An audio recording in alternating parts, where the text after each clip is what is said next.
Kembali lagi di Cerita Cinta Channel. Jangan lupa like, comment, and subscribe ya. Terima kasih. Pagi hari.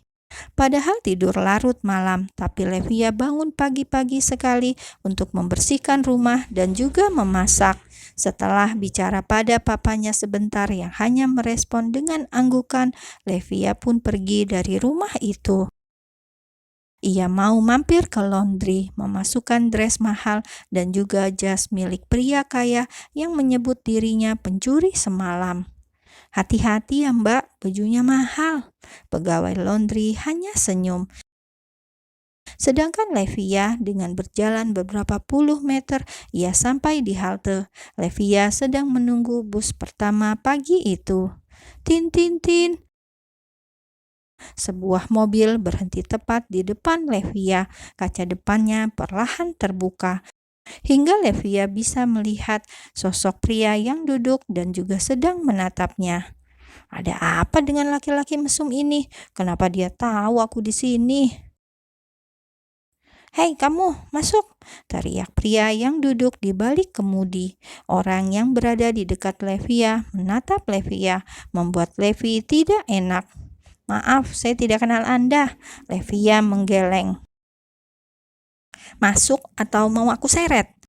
Seketika orang-orang di dekat Levia terkekeh. Sambil menunggu bus datang, mereka malah dapat hiburan. "Udah Mbak, naik aja, jangan ngambek." Levia menoleh. Dilihatnya gadis sekolah yang juga sedang menunggu bus. "Saya nggak kenal dia." "Levia!" teriak pria itu lagi. "Nggak kenal tapi tahu nama Mbak," celetuk orang di sebelah Levia. "Bukan, nama saya bukan Levia." Tin tin tin, klakson kembali berbunyi, cukup mengganggu yang lain. "Bener, saya nggak kenal." Levia menatap satu persatu orang yang menatapnya. Klek, pria itu turun dari mobil, langsung menarik lengan Levia dengan paksa. "Tuan, saya mau kerja, dan tolong jangan buang-buang waktu saya," ujar Levia sembari melipat tangan. Ia terpaksa duduk di samping kemudi karena Dirga memaksa ia masuk ke dalam mobil pria tersebut. Sedangkan Dirga, pria itu fokus pada kemudinya. Ketika ia menyetir, sama sekali tidak mendengar rutukan gadis di sampingnya. "Turunkan, kalau tidak aku akan teriak," ancam Levia karena sejak ia mengomel, pria yang menyetir itu sama sekali bergeming, seolah tidak mendengar keluhannya. "Diamlah." Hanya itu yang dikatakan Dirga. Pria tersebut kemudian memacu mobilnya menuju suatu tempat. "Ini bukan arah kantorku," celetuk Levia yang mulai kesal. "Tuan, aku bicara denganmu," cetus Levia kembali yang semakin sebal. Cit! Mobil itu akhirnya berhenti, bukan karena ocehan Levia, namun karena memang sudah sampai. Besi baja yang mengkilat itu berhenti tepat di sebuah apartemen mewah. "Kenapa dia membawaku ke sini, ke apartemen miliknya? Astaga, apa dia mau macam-macam?" "Turun," seru Dirga yang sudah melepas seatbelt. Levia mendongak. Perasaan dia sudah tidak enak. "Ayo turun, ada yang ingin aku bicarakan." Di sini saja." Levia nampak panik, takut bila pria itu membawanya ke dalam. "Apa aku harus menyeretmu?" Klek. Levia sepertinya ingin menjitak jidat pria es tersebut, tidak mau ditarik-tarik seperti sebelumnya. Dengan setengah hati, akhirnya kaki itu ikut melangkah bersama Dirga ke dalam apartemen. Lorong apartemen terasa sangat panjang bagi Levia saat ini. Ia ingin lari saja, tapi Dirga sedang berjalan di belakangnya. Kenapa ia merasa seperti seorang tawanan, seperti seorang penjahat yang sedang diawasi agar tidak kabur dan pergi. Ya ampun, apa ini? Kok jadi begini? Tit! Pintu langsung terbuka begitu Dirga menempelkan akses card yang ia pegang. Masuk, titah pria tegap berbadan atletis dengan wajah tegas disertai bulu-bulu yang membuatnya tambah maco tersebut. Ayo masuk, ujar Dirga yang kesal karena Levia hanya berdiri saja. Jangan khawatir, aku tidak berniat menyentuhmu, tambah Dirga kemudian saat melihat Levia memainkan jari-jarinya karena cemas. Bisa tidak bicara di tempat lain saja, Tuan? Kesal, akhirnya Dirga menyeret langsung tangan Levia. Buk, ia dudukkan Levia ke sofa ruang tamu setelah mengunci pintunya. Ya ampun, kenapa pintunya dikunci? Apa dia salah paham karena semalam? Apa dia pikir aku wanita yang menjual tubuhnya demi uang? Bagaimana ini? Minum ini.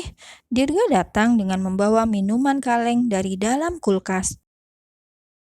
Dan tanda tangani surat perjanjian kerja ini, ucap Dirga lagi. Levia langsung tanpa sadar melotot. Biasanya ia tidak pernah memberikan tatapan tajam pada orang asing, dan bagi Levi sekarang, Dirga adalah orang asing yang harus ia waspadai. Maaf Tuan, Anda salah besar. Saya bukan gadis panggilan seperti yang Tuan kira, yang bisa datang setiap saat 24 jam sesuai perintah Anda. Kalau mau cari wanita yang nakal, lebih baik Tuan cari yang lain. Dahi Dirga berkerut. Apa gadis ini terlalu percaya diri? Dia aku suruh kerja denganku bukan untuk tidur atau semacamnya. Astaga, betapa kotornya isi dalam kepala gadis karbol ini. Dirga berbalik, ia menuju meja dan membuka laci. Ia kemudian datang kembali menghampiri Levia sambil meletakkan sebuah berkas serta banyak laporan medis atas namanya. Kamu yang salah kira, aku memintamu kerja denganku karena alasan ini. Jangan terlalu percaya diri, menyentuhmu saja tidak pernah terpikir olehku, cibir Dirga. His, lalu siapa yang semalam mau menciumku? Levia makin kesal, namun matanya melirik laporan medis yang ada di dekatnya. Penasaran, ia pun membacanya perlahan. Aku memiliki gangguan tidur yang akut, tapi setelah kau menerobos ke sini, aku rasa saat itulah aku bisa tidur nyenyak lebih dari 1 jam. Levia mendongak sebentar, lalu kembali membaca catatan rekam medis Dirga kembali. Lalu apa hubungannya denganku? Gumam Levia pelan, tapi Dirga bisa mendengar dengan jelas karena di sana suasana begitu sepi dan tenang. Aku bisa tidur setelah mengenalmu. Dahi Levia kembali mengerut. Mana ada penyakit seperti itu. Daripada jadi cleaning service yang gaji tidak seberapa, kerja saja denganku. Hanya datang saat aku panggil. Sial, apa bedanya dengan gadis panggilan? Levia menggerutu dalam hati. Maaf Tuan, ini seperti lelucon. His, lama-lama Dirga ikut kesal juga. Pria itu kemudian melonggarkan dasi, melepas kemeja yang ia pakai dan berbalik. Astaga, apa yang Tuan lakukan? Bekik Levia karena terkejut dengan aksi cepat Dirga. Pria itu sudah tidak memakai baju atasan dan memunggungi dirinya. Lihat, biar kau percaya. Dengan pelan-pelan Levi membuka mata, dilihatnya punggung tegap dengan sebuah garis panjang, seperti bekas dibedah. Matanya lalu tertuju pada garis asing lain yang cukup menyita perhatian Levia, sebuah garis vertikal dari balik ujung leher pria tersebut. Aku tidak pernah bicara omong kosong, cetus Dirga dingin. Dirga kemudian berbalik dan berniat memakai bajunya lagi. Namun tiba-tiba ada yang mengetuk pintu apartemen. Buru-buru ia memakai bajunya lagi. Sedangkan Levia, ia masih bengong. Ia tidak menyangka pria tampan berbadan atletis itu memiliki banyak bekas luka jahitan di tubuhnya, seperti luka karena kecelakaan. Mungkin itu yang kini Levia pikirkan. Sementara di depan sana, Jen dan Diska sudah menunggu di luar. Klek, kenapa pagi-pagi sudah datang? Diska langsung menerobos padahal Dirga sudah menghalangi dengan sebelah kakinya. "Apa sih Mas?" seru Diska kesal. "Kalian ini gak enak kalau gak ribut." Jen begitu juga, ia langsung masuk meskipun pintu dibuka sedikit oleh Dirga. "His," Dirga mendesis, masalahnya di dalam sedang ada Levia.